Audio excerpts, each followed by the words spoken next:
All right, people, let's talk about Marxism. It's a topic that has sparked countless debates and discussions over the years. From academic circles to political rallies, the idea of a workers' paradise has always been a hot topic. But what exactly is Marxism, and why does it continue to capture the imagination of so many? It's like the Bernie Sanders of economic systems. Just as Bernie Sanders advocates for social equality and economic reforms, Marxism pushes these ideas to their ultimate conclusion.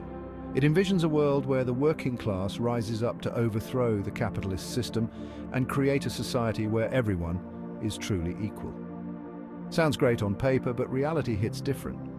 The transition from theory to practice is often fraught with challenges and unforeseen consequences. While the idea of a classless society is appealing, implementing such a system is far from straightforward. Karl Marx, the OG socialist, dreamt of a classless society. Born in 1818, Marx was a philosopher, economist, and revolutionary socialist. His works, including the famous Communist Manifesto, laid the groundwork for modern socialist and communist movements. He envisioned a world where the exploitation of the working class by the wealthy elite would be a thing of the past. No more billionaires hoarding yachts while workers struggle. Everyone shares everything, kumbaya. In Marx's ideal world, resources would be distributed based on need rather than wealth or power. This would eliminate the vast inequalities that plague capitalist societies and create a more just and equitable world. Marx believed capitalism was inherently exploitative. He argued that the capitalist system is designed to benefit the wealthy at the expense of the working class.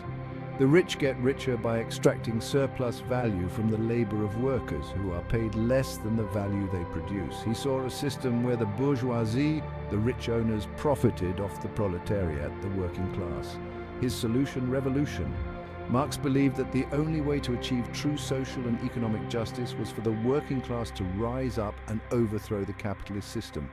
This would pave the way for a new society where the means of production are owned collectively and everyone works for the common good. Workers seize the means of production and establish a communist utopia.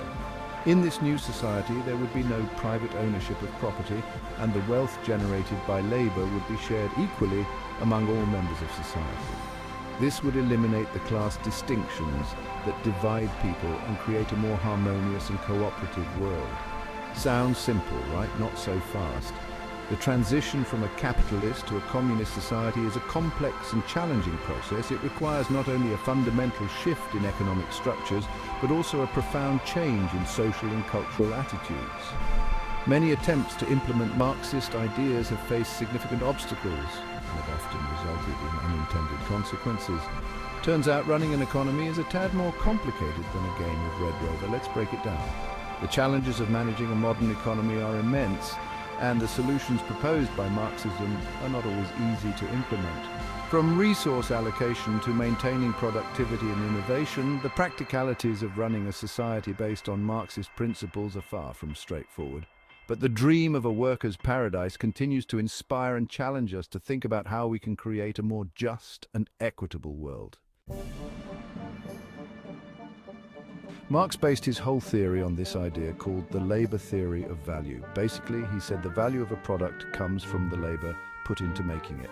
This means that the more time and effort a worker puts into creating something, the more valuable it should be. Imagine a craftsman meticulously carving a wooden chair, spending hours perfecting every detail. According to Marx, this chair should be worth a lot because of the significant labor invested in it. So if you spend 10 hours making a chair, it's worth more than a chair made in 1 hour. Seems logical, right? The idea is that the longer and harder you work on something, the more it should be valued. This concept appeals to our sense of fairness and justice, rewarding effort and skill. But here's the thing, value isn't that simple. The real world is far more complex than this straightforward equation. There are numerous factors that influence the value of a product beyond just the labor involved.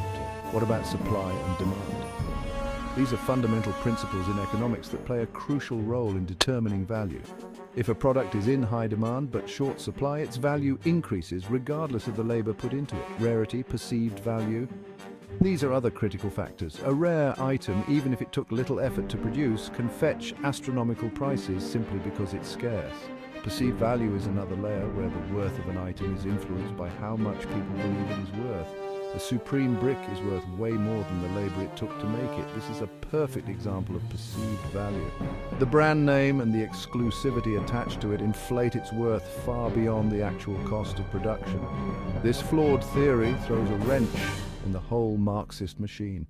If we rely solely on the labor theory of value, we miss out on understanding the true dynamics of the market. It oversimplifies the complex interplay of various factors that determine value. If you can't accurately determine value, how do you price goods? This becomes a significant challenge for businesses. They need to consider not just the labor, but also market conditions, consumer preferences, and competitive pricing. How do you determine fair wages? Wages are another aspect influenced by the value of the products workers create. If the value is miscalculated, it can lead to unfair compensation, either overpaying or underpaying employees. It's like trying to bake a cake without measuring cups, a recipe for disaster. Without accurate tools to measure value, the entire economic system can become unstable, leading to inefficiencies and inequalities. The labor theory of value, while an interesting concept, falls short in capturing the full picture of how value is truly determined in a complex, dynamic market. One of the biggest problems with Marxism is its love affair with central planning. The idea is that a central authority, usually the government, can make better decisions about production and distribution than the free market. But history has shown us that this is far from the truth. Imagine the government controlling every aspect of the economy, from the food you eat to the clothes you wear, and even the job you do. It sounds like a utopia to some, but in reality it often turns into a nightmare. What gets produced, how much, and for whom? These decisions are made by a handful of bureaucrats who are far removed from the everyday lives of the people they are supposed to serve. It's like letting your grandma pick your outfit. Well-intentioned but disastrous results. You end up with clothes that don't fit, styles that are outdated, and a general sense of dissatisfaction. Take the Soviet Union, for example. They tried central planning on a massive scale, believing it would lead to prosperity and equality for all. They built massive industrial complexes and implemented detailed plans for every sector of the economy. On paper, it looked like a well-oiled machine. The result? Chronic shortages, inefficiencies, and a black market that thrived because the official one couldn't keep up. People had to turn to illegal means just to get basic necessities.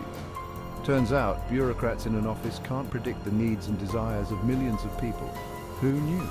The complexity of human needs and market dynamics is something that no central authority can fully grasp. The shelves in stores were often empty and people had to barter and trade among themselves to get what they needed. This underground economy became a lifeline for many. Despite the propaganda that promised a workers' paradise, the reality was far different. The inefficiencies of central planning led to widespread discontent and a lack of trust in the system. People began to protest and voice their dissatisfaction. The government tried to suppress these voices, but the cracks in the system were becoming too big to ignore. Soviet leaders made grand speeches, trying to justify the failures of central planning.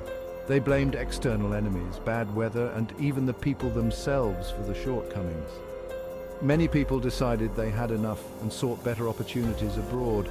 The brain drain further weakened the already struggling economy. The fall of the Berlin Wall symbolized the end of Soviet-style central planning.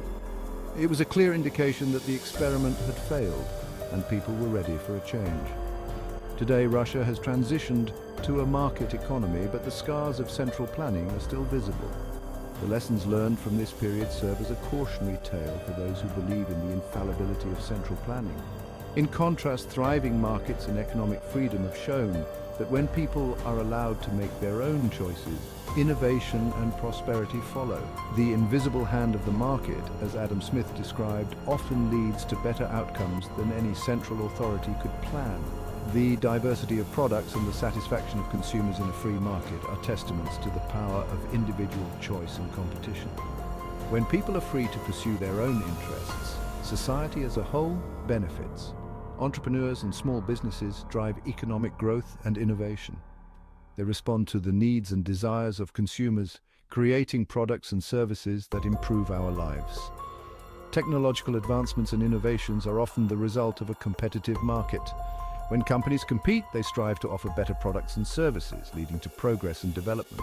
The high standard of living enjoyed by many in market economies is a direct result of the freedom to choose, compete, and innovate. It's a stark contrast to the struggles faced under central planning. While the debate about the role of government in the economy continues, the lessons from history are clear. Central planning, despite its good intentions, often leads to inefficiencies and dissatisfaction.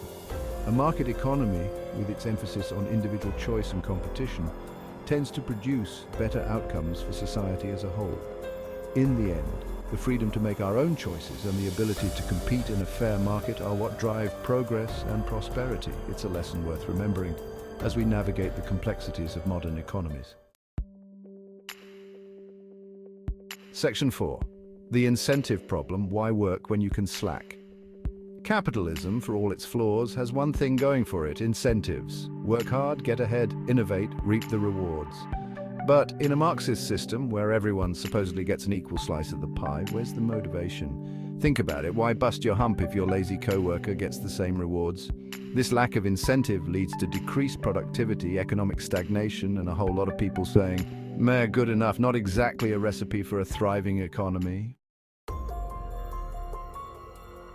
Section 5, the economic calculation problem: can you plan for everything? Here's another head-scratcher for Marxist economies, the economic calculation problem. In a nutshell, it's impossible to centrally plan a complex economy because you simply can't gather enough information.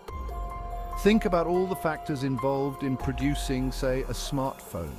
The raw materials, the manufacturing process, the transportation, the consumer demand. It's mind-boggling.